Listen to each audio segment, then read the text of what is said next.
Coming up on this week's edition of NCBA's Cattlemen to Cattlemen. We've got a look at the latest U.S. beef export numbers and the factors that are driving demand. Plus, we'll see how John Deere equipment is helping a Colorado producer beat the weather to get his hay baled. And now, NCBA's Cattlemen to Cattlemen. Hello and welcome to NCBA's Cattlemen to Cattlemen. I'm Kevin Auctioner. As much as we'd like to focus only on raising our cattle, the policy and regulations that come out of Washington, D.C. can often reach right down to our farms and ranches and actually affect our freedom to operate. That's why the daily presence of NCBA staff in our nation's capital is so critically important. Now, let's check in with the NCBA team in Washington with this week's Beltway Beef Spotlight. Well, it's deadline season in Washington, D.C. September is always the month where the bills come due, literally and figuratively. By the end of this month, Congress is going to have to find a way to fund the federal government, or we'll be going back into a shutdown like we've seen in previous years in different Congresses. They're also going to have to do something with the Farm Bill and numerous other priorities that expire at the end of the government fiscal year.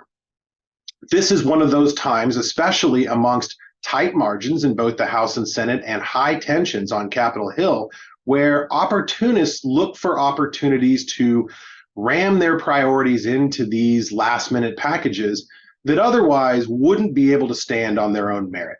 One of those bills we've talked to you about before. It's called the OFF Act, Opportunities for Fairness in Farming, which is anything but what this bill does. This is the bill that would seek to gut the federal checkoff system and take your voices as producers away in favor of retail conglomerates and end of the supply chain folks who would be the only ones left to market your products.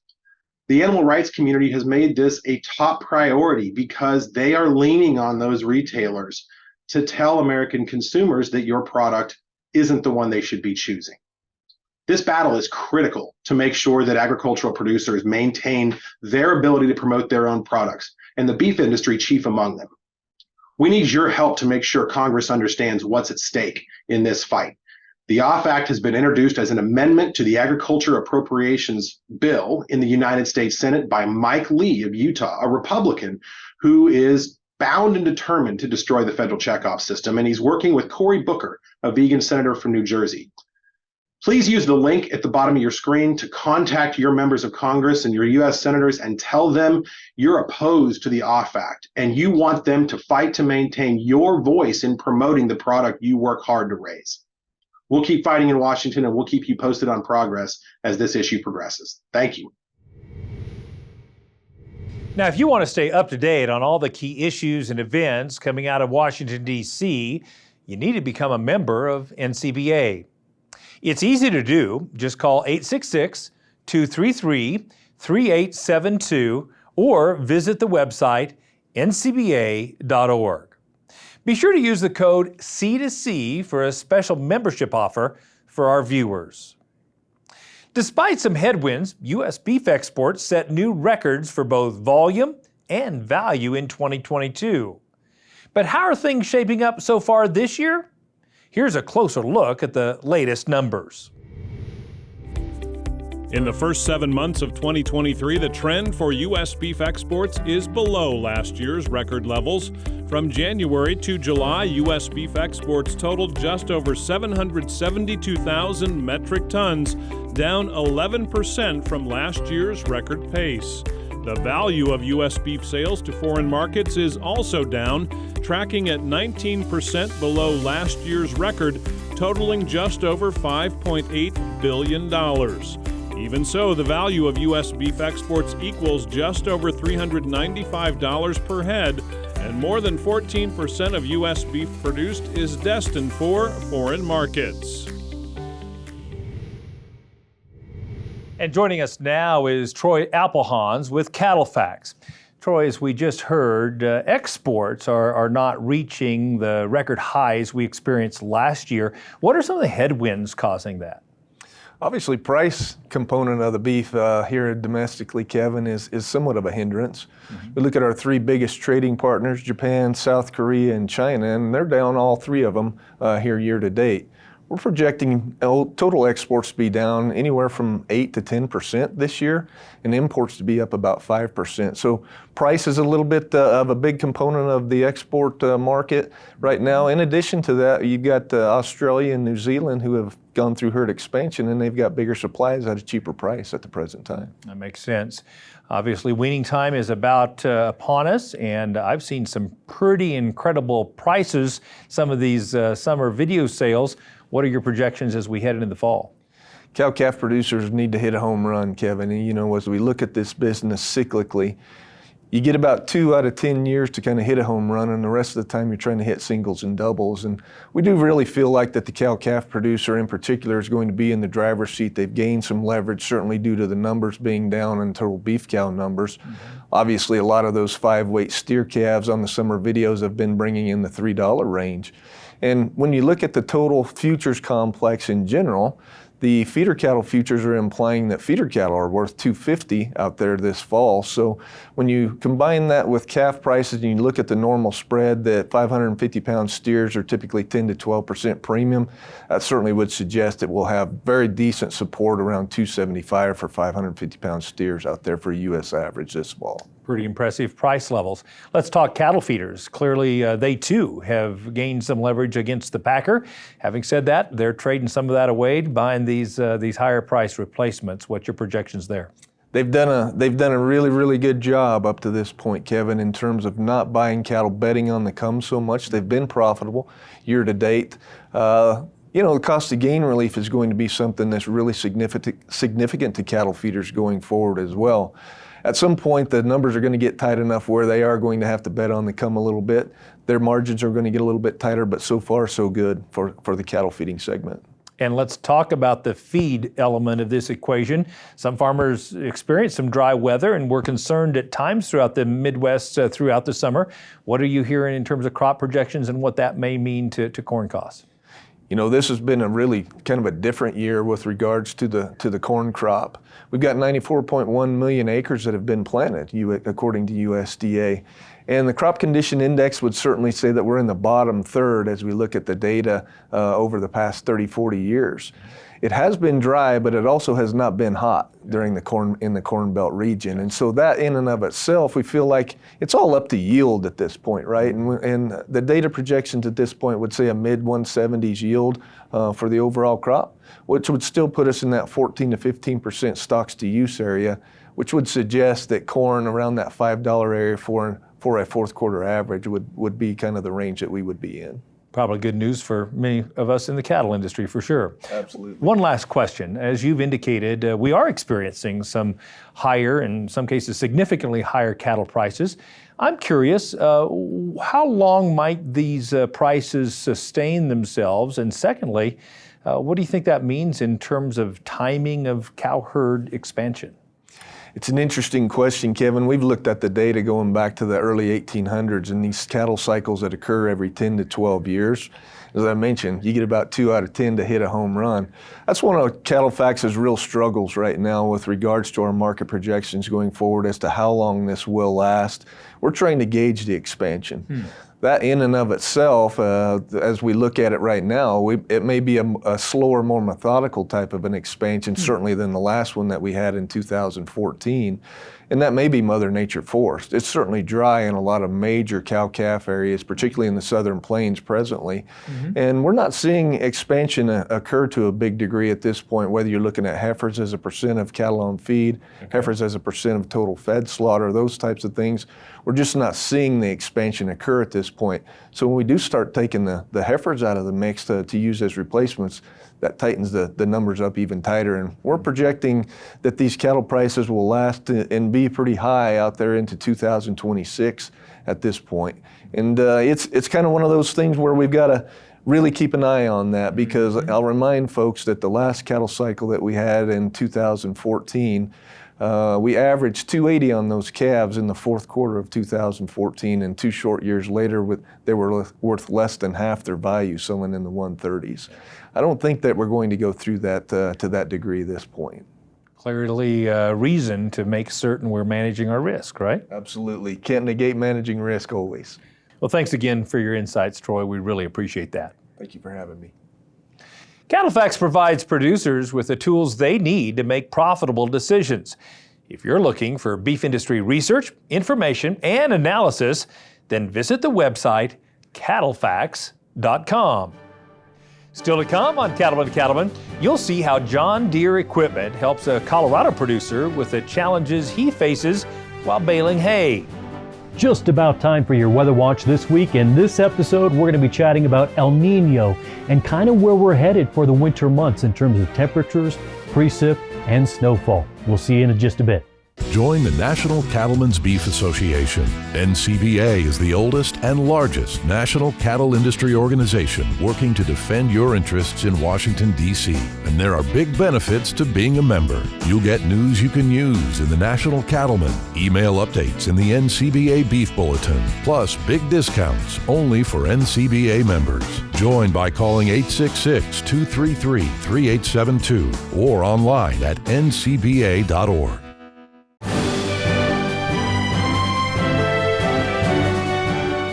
In many areas of the country, hay is a vital feed resource for cattle. But if you live in an area where the growing season is short and you only get one cutting, you better make sure you've got the best equipment to ensure a high-quality product. Cattlemen to Cattlemen reporter Brad Bulla has a look at how John Deere equipment is helping one Colorado producer deal with his haying challenges. In the high mountain country of northern Colorado, cattle thrive on the land that is home to the historic Park Range Ranch. I mean, what better place to be a cow? I mean, it's a good place. We run 750 mother cows, 250 first calf heifers, and close to 1,200 yearlings. We're feeding America. That's what we do. That's why we're not doing this for fun. We try and raise the best possible beef we can to supply people that can't raise beef. Raising beef cattle here is not easy. Calves are threatened by protected predators such as gray wolves, and at high elevations like this, weather also creates challenges. The never-ending challenge is, the landscape itself, Mother Nature itself. We have a certain timeline on our hay. We have a certain timeline on these mountain grasses to get the most pounds possible. There's no better grass in the world than this Timothy mountain grass and this brome grasses and clover and all that. I mean, it's phenomenal hay. When I came here, they were haying 1,800 acres, and now we're up to 2,800 acres. Johnny, he has a huge ranch. He has a lot of cattle there. He puts up a lot of hay. We are 99% hay country here. High protein mountain grass. We are at 6,200 feet in elevation, so we grow some really good mountain grass here. We only get one cutting due to our short season, but the cutting we do get is phenomenal. If we can't grow hay, we can't feed a cow. That's as simple as I can put it. Getting the hay needed with only one cutting means it's critical that people and equipment are ready when it's time to go in the field. My haying window is about 60 days. That's what I got. And you gotta go. You gotta go hard and you gotta go fast, and everything about the John Deere equipment that I've done so far, from swathers to the balers, the tractors, everything, as long as they're properly maintained, they ain't gonna let you down. Johnny likes this baler and tractor very well. The 7R tractor, it is just a heavier tractor. It's kind of what we recommend for the 3x4 baler. It handles it very well. You get in there and you ride in it and you can't even hardly tell that baler's behind you. And in high country like this, with a short season in the hayfield, the move to using a large square baler has been a game changer. The benefits of the large square baler are production and speed, and making a bale that you don't have to worry about, and you're just rolling. I mean, they're so fast. time is money here. So the value of not waiting for a bale to tie or kick out or anything is immense when you have a window of, say, 4 hours in an afternoon to get as much baled as possible. To be able to just go and drive is invaluable here, because it's when you can just sit there and drive and have them punching out and punching out and punching out, that saves so much time. The capacity of these large square balers is huge. They can tie a bale on the go versus stopping with a round baler and tying it there. Transporting is another huge advantage to where if they truck them out of here, that they fit nicely on a semi. Large squares for me are the easiest to truck. As far as little bales, I mean, I can put 42 big 3x4 bales on a truck versus 700 little bales. As far as labor goes, these 3x4s are less labor intensive. They stack better, they're easier to deal with. Though his John Deere dealer is nearly 2 hours away from the ranch, Johnny knows he can count on the team from U.S. Tractor and Harvest to keep him up and running. I just like their availability. I mean, there's been times where I'm still in the field at 10 o'clock at night and I can text their parts guy and I was like, hey, I need this tomorrow. And he, yep, I'm on it. And I'm like, oh, gosh, that's kind of nice, you know, because we're in a day and age where it's 8 to 5, and unfortunately ranching doesn't run 8 to 5. Usually if hay equipment's going to break down, it'll do it on a Saturday evening, you know, and you just got to take care of them, get it handled and get them back to rolling again. Very critical that we have good John Deere equipment to back us up and keep these hay producers going. And our parts department is phenomenal to get parts for these producers when they need them. In addition to the speed, capacity, and comfort of his John Deere machinery, Johnny says getting his hay put up faster has led to higher, more consistent quality in the bales he feeds. And that has resulted in better performance from his cattle. There's a big difference. I mean, I went from 85% breed up and, you know, calf retention and just, you know, getting through a winter to 95%. And it all started with putting better hay up. And so that was, I mean, I didn't buy any more bulls. I didn't do anything different as far as the cows go. I just started putting up better hay and, you know, putting that as a factor into, you know, how do we get our breed ups better? How do we get our calf weights better? How do we, you know, and it started right here. In the mountains of northern Colorado, I'm Brad Buller reporting for NCBA's Cattlemen to Cattlemen. If you'd like to learn more about how equipment from John Deere can bring value to your farm or ranch, visit your local dealership or check out the website johndeere.com. Still to come on Cattlemen to Cattlemen, some past Environmental Stewardship Award winners offer valuable tips on how to manage your grazing resources. Stay with us. We'll be right back. There's never a dull moment for the Nelsons. 5th generation Montana ranchers. Since 1868, they've been herding cattle, reeling in trout, and exploring Paradise Valley from their backyard. Here's to another 150 years of adventure. There's a story in every piece of land.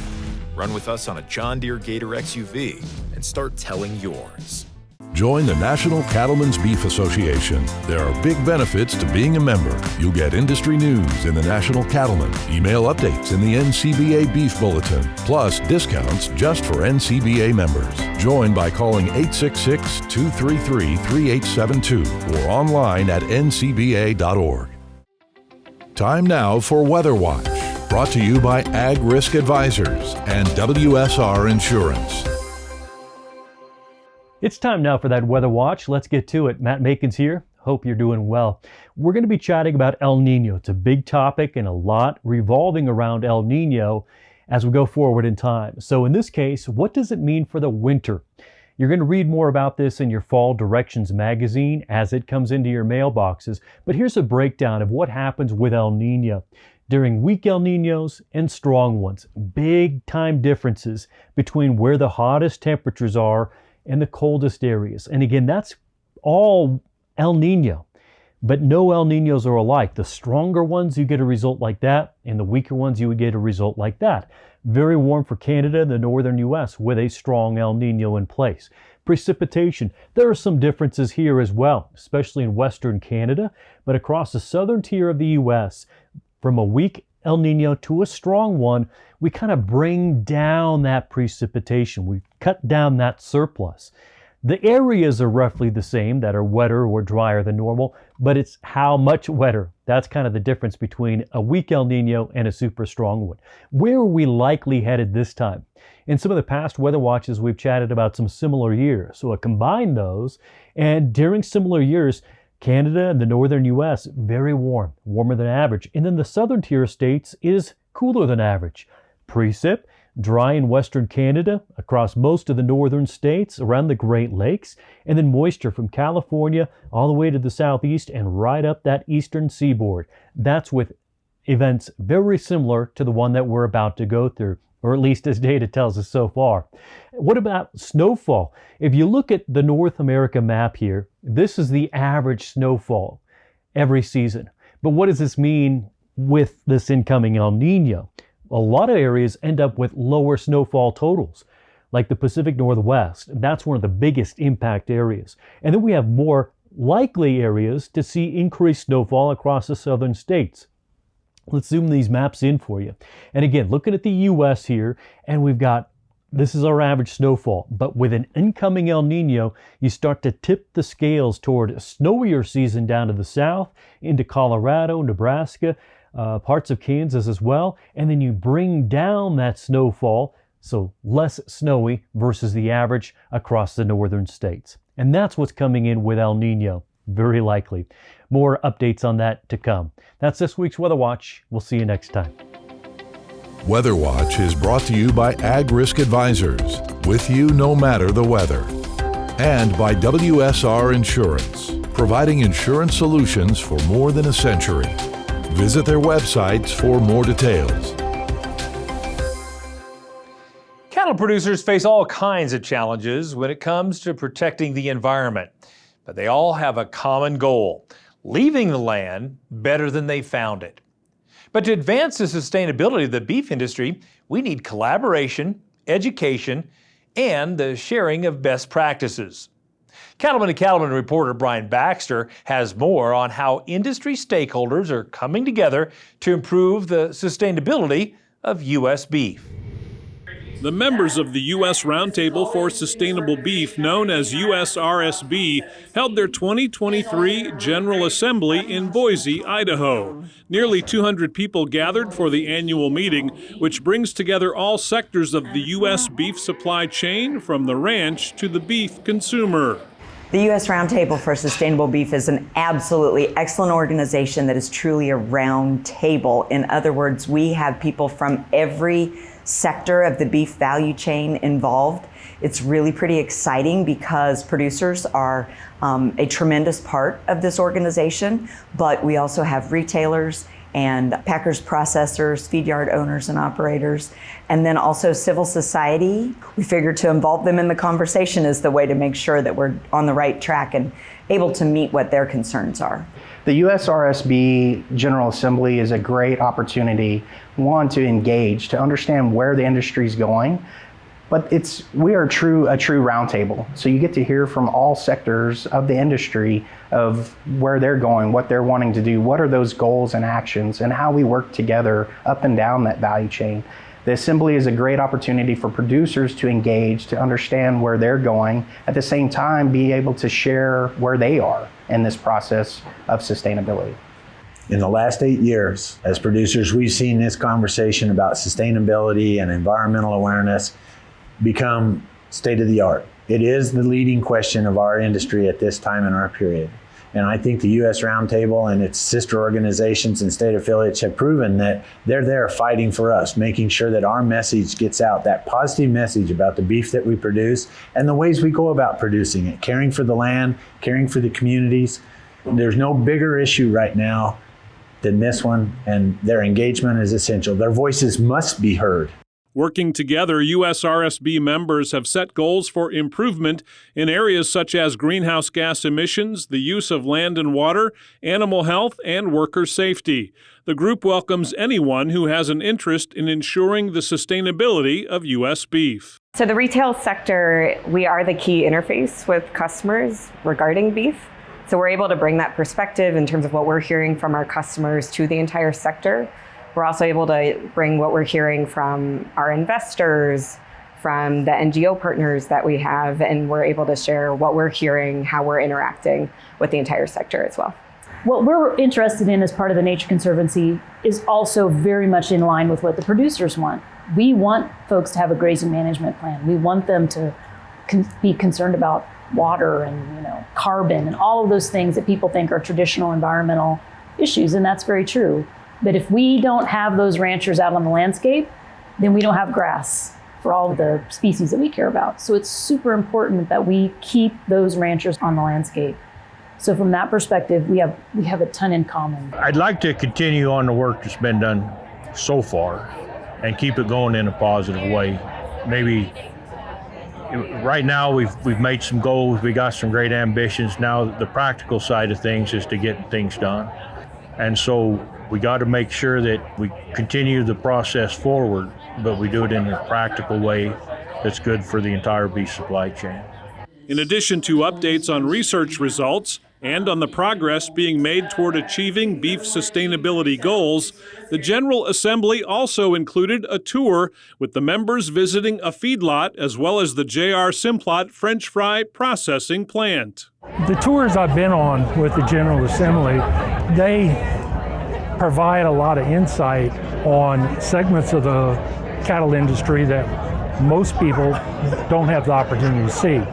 Very rarely does a producer, particularly in Alabama, have the opportunity to go see a feed yard and a processing plant and see the rest of the segments that are involved in our industry.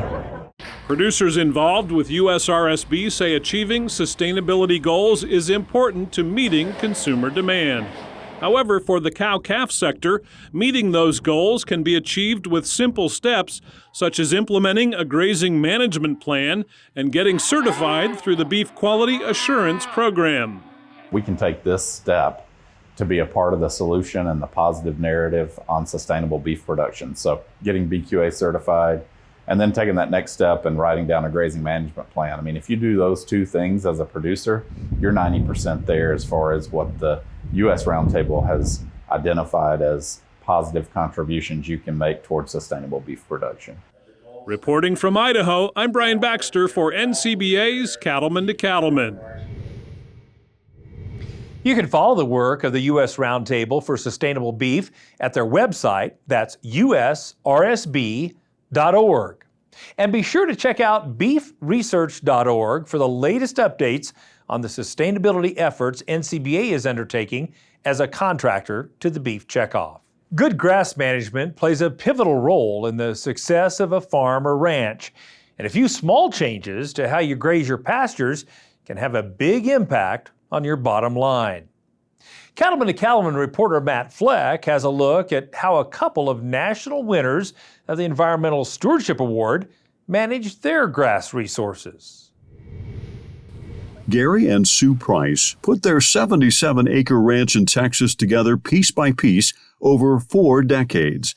The Prices used a variety of conservation techniques, including rotational grazing of their cattle, to convert worn-out pastures and farmland into vibrant, diverse prairie, capable of supporting both cattle and wildlife. What we're doing on our ranch is trying to really mimic what the bison were doing, the wild animals, many years ago. And we do that by rotating our cattle herd through about 45 different pastures. It allows those grasses to have time to rest, and that's really what was going on with the huge herds of bison many, many years ago. They would go through in huge numbers and had the good impact of the hoof action and the manure recycling and the urine, but then, they moved on. Although the Blackleg Ranch in North Dakota has been around longer, since 1882, they follow many of the same management principles.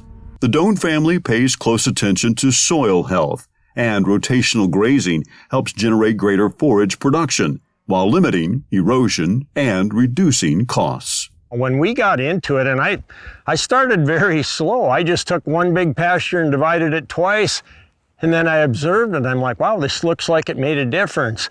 And now we've got 100 and some pastures, and we're moving cattle every 1 to 7 days, and we've seen tremendous improvement. Our profitability, which is one of our big goals, bring profitability back to the ranch, is going like that. Improving grass on land that's already a part of the operation is a proven way to make a cattle operation more efficient and profitable. Jerry believes producers who are aiming to implement a rotational grazing plan need to stay flexible, learn all they can, and be willing to make step-by-step changes to reach their goals. I always say, start slow, take baby steps. That's what I did. You can't jump from this side of the fence to there in one day, and if you do, you'll have a wreck.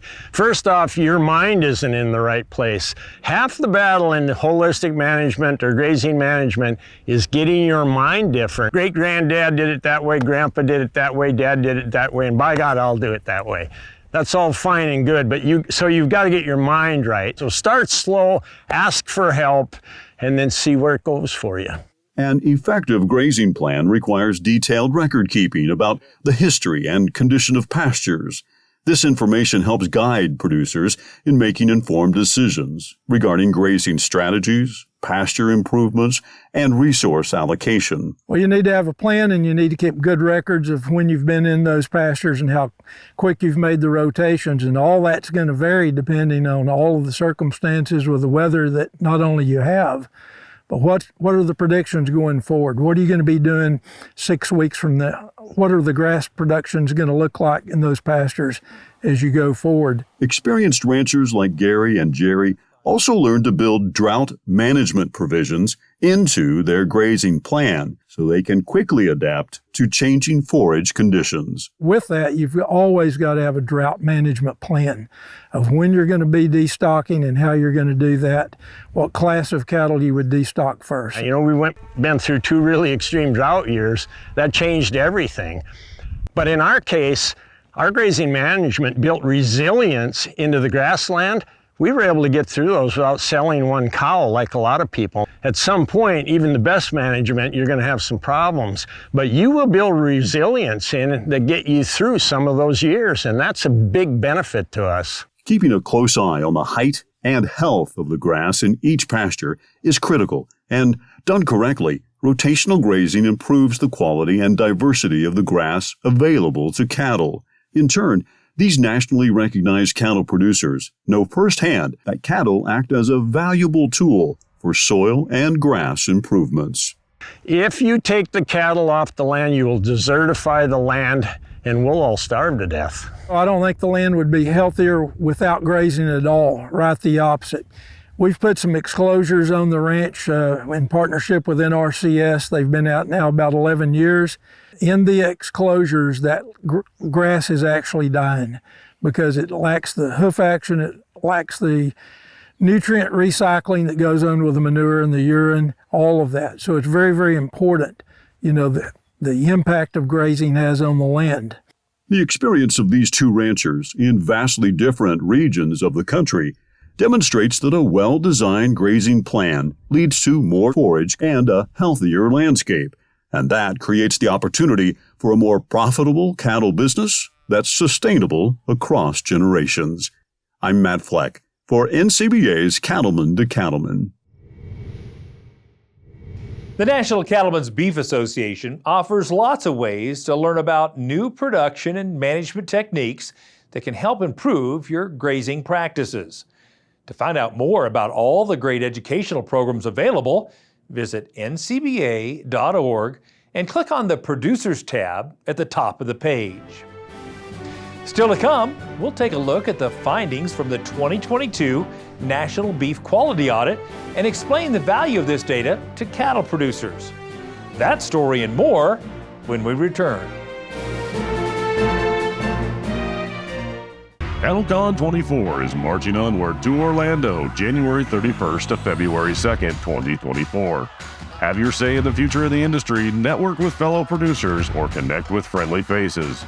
Plus, the NCBA trade show will be on site with over 385,000 square feet of the latest and greatest in the cattle business to help your operation stay competitive and sustainable. Learn more at convention.ncba.org.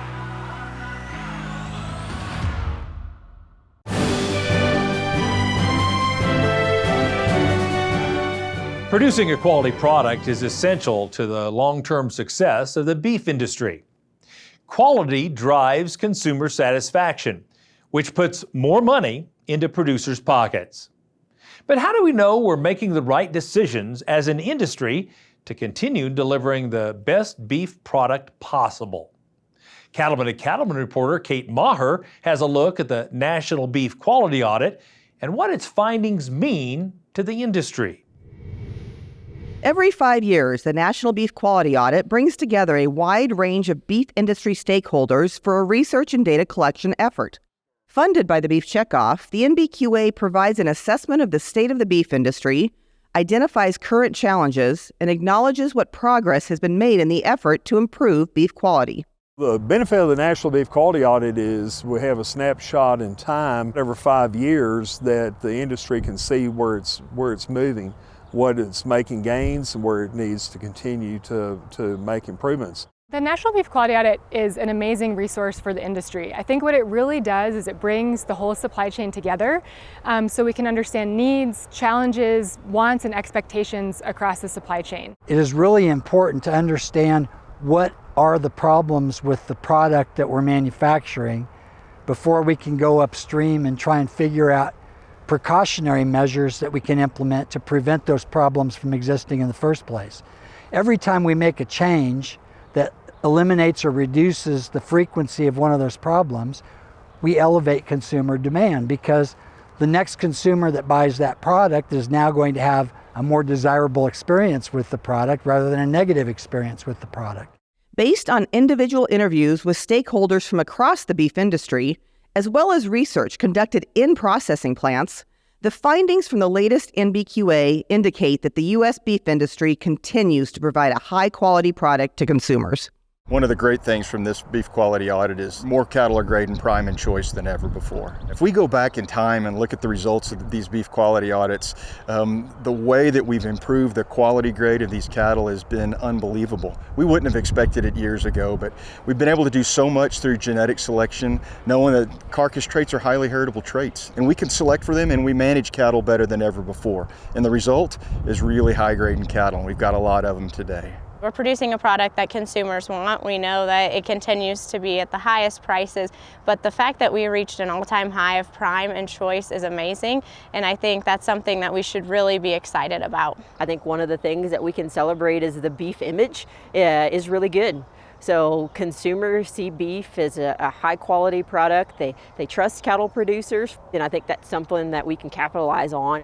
Although the National Beef Quality Audit shows that the industry has made some great progress on past key areas of focus, it also sheds light on issues that need attention, especially in the area of bruising. I think there's still some work to be done in terms of our handling practices as cattle change in size and shape. One of the big things we talk about is bruises, and so just trying to eliminate those things so that we don't lose money anywhere. The incidents are not real high in the industry, but we should not be trending in that direction. I think we need the processes, the facilities, the equipment, including in transportation, to make sure that we're eliminating these bruises in cattle. There's no reason for us to be taking that waste. The National Beef Quality Audit is closely linked to the Beef Quality Assurance Program and holds significant importance in supporting its objectives. Many of the BQA guidelines and best practices are built from research provided by the audit.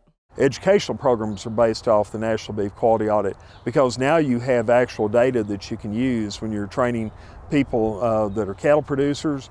The audit provides a piece of the science that we use in beef quality assurance to enhance our educational efforts. So we're constantly revisiting that. What do we need to be focusing on? We don't forget about the past. We want to keep that, but we're adding to it and enhancing it. BQA is the industry's program. I like us as an industry owning this program and moving it forward. And data from the beef quality audit just goes to support that and enhance that, so we're always getting better as an industry. One of the hallmarks of the original BQA training is that injection site triangle, where to give injections, and we saw the results of that training, I think, in this audit where we had almost no injection site lesions, particularly on the market cow and bull side of things. I mean, I think that's something that we can definitely hang our hats on. The valuable insights, benchmarks, and data-driven information provided by the National Beef Quality Audit helps producers make the right production adjustments that will continue to increase the value of their product. I can't stress enough how important that this study is for the beef cattle industry. We're creating a timeline of data that allows us to understand more adequately what things we're making progress in and what things we're not making progress in, so we can do a better job of satisfying customers and adding value back to the system. The more knowledge that cattle producers have, the more informed they can be as far as selection, production, whatever it may be, and make them, I think, a better all-around cattle person. Reporting from Denver, Colorado, I'm Kate Maher for NCBA's Cattlemen to Cattlemen. Cattlemen to Cattlemen recently put together a special episode focused on the National Beef Quality Audit, with expert insights into the latest findings and what they mean to your operation. If you missed it, you can visit our YouTube page and see the episode for yourself. Also, if you'd like to view all of the resources produced on the NBQA or read a summary of the audit, you can find those materials on the website bqa.org. Still to come on Cattlemen to Cattlemen, we'll show you how members of the beef industry in South Dakota are giving back to their community. Stay with us. By installing Ritchie waterers, you save water while keeping it fresh and always available to your animals. You protect the land by keeping natural water clean and soil healthy. And you conserve power because they're energy efficient. We're committed to helping you create a prosperous, sustainable, and regenerative future, because we know, like you know, that every saved drop matters. Ritchie, fresh water for life. This beef quality assurance tip is funded by the Beef Checkoff. Hi, Jolie Fitzsimons here to talk to you today about the Beef Quality Assurance Program and our online BQA modules. If you've been certified online before, you can now go back and look up your certificate or get recertified online. Go to bqa.org under the certification tab to get logged in. Don't worry if you forgot your password. You can reset it on the site or reach out to customer support for assistance. If you've never been certified before, we'd love for you to head to bqa.org today and get signed up. The Beef Quality Assurance Program is funded by the Beef Checkoff.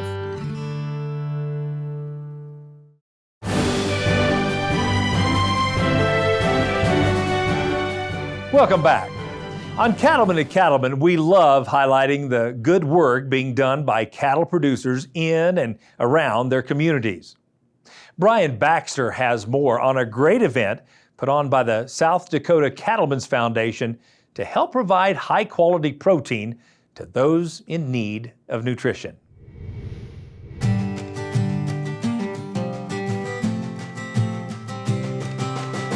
For beef cattle producers in South Dakota, this is the biggest event of the year. It's called the Primetime Gala, and the room in Sioux Falls was packed full for the 10th annual event. Every year, the South Dakota Cattlemen's Foundation puts on the Primetime Gala, and it is our largest event of the year. It's the largest fundraiser for Feeding South Dakota and the premier event in Sioux Falls that celebrates the work that the producers and ranchers do and the work that Feeding South Dakota is doing.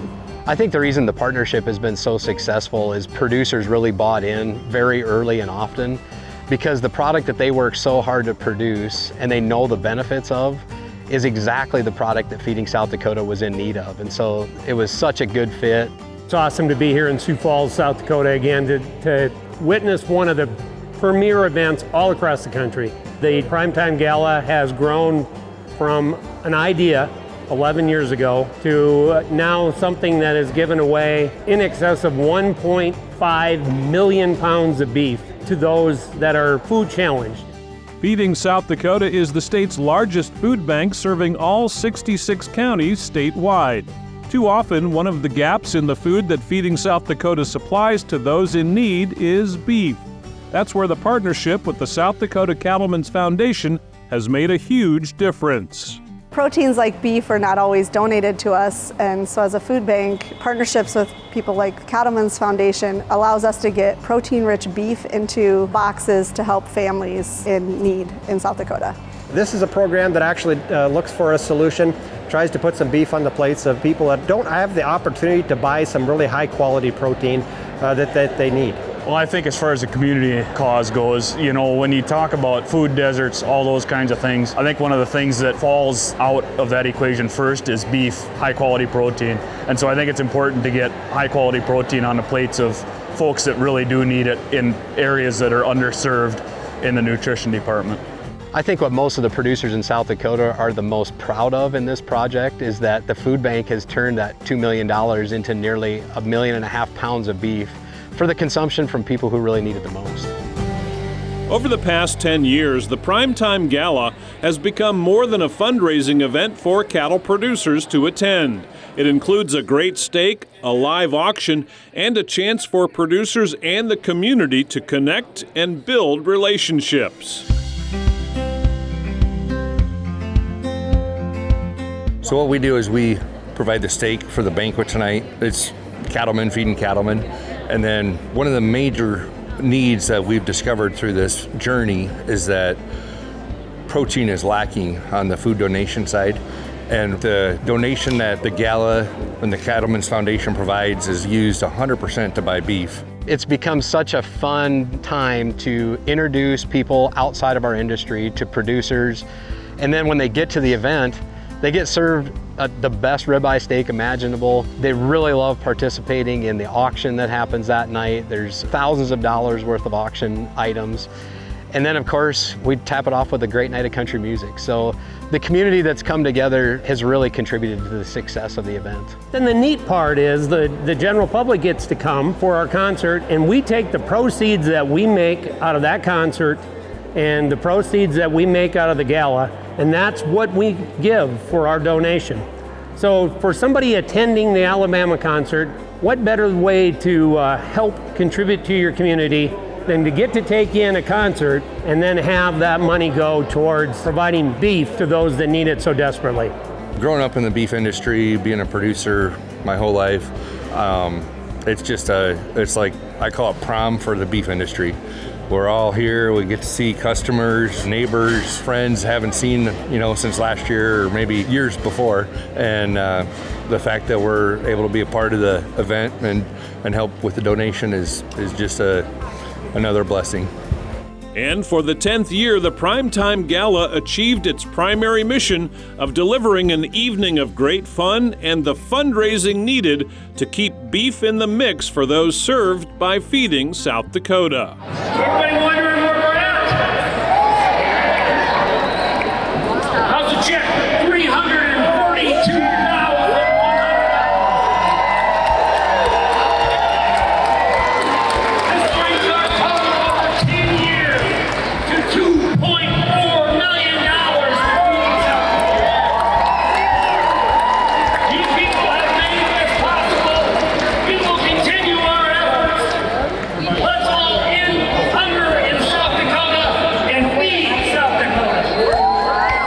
And I would tell the listeners out there, you have the same ability to take an idea, however big and grandiose it is, and work together and make it a reality. So I challenge you. I challenge you to make a difference in your community like I know you can, and spread the message that beef is what's for dinner. Reporting from the Primetime Gala in Sioux Falls, South Dakota, I'm Brian Baxter for NCBA's Cattlemen to Cattlemen. We'll be back to wrap up our show right after this. Stay with us. Are you concerned about the impact government policies could have on your cattle business? One way to make your voice heard in Washington is by joining NCBA. When you join, you'll be part of the nation's oldest and largest national cattle industry organization that has a professional team working in Washington, D.C. on issues that matter to cattle-producing families nationwide. Don't stay on the sidelines. Make your voice heard by joining NCBA today at the website ncba.org.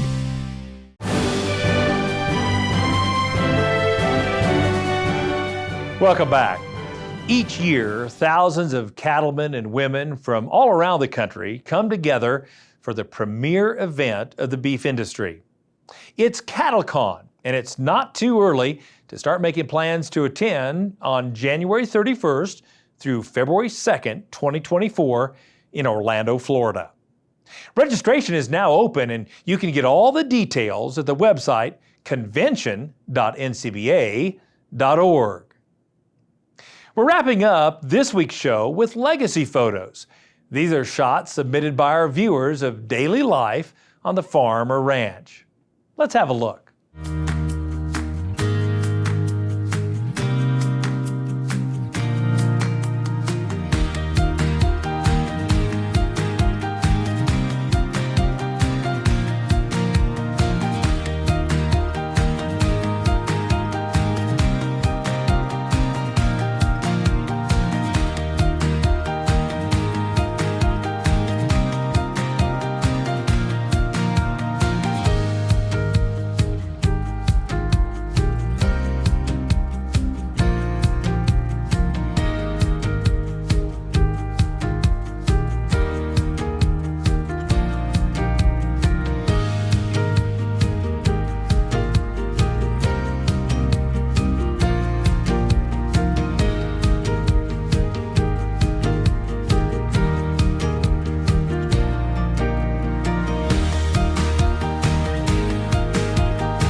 Well, that wraps up this week's edition of NCBA's Cattlemen to Cattlemen.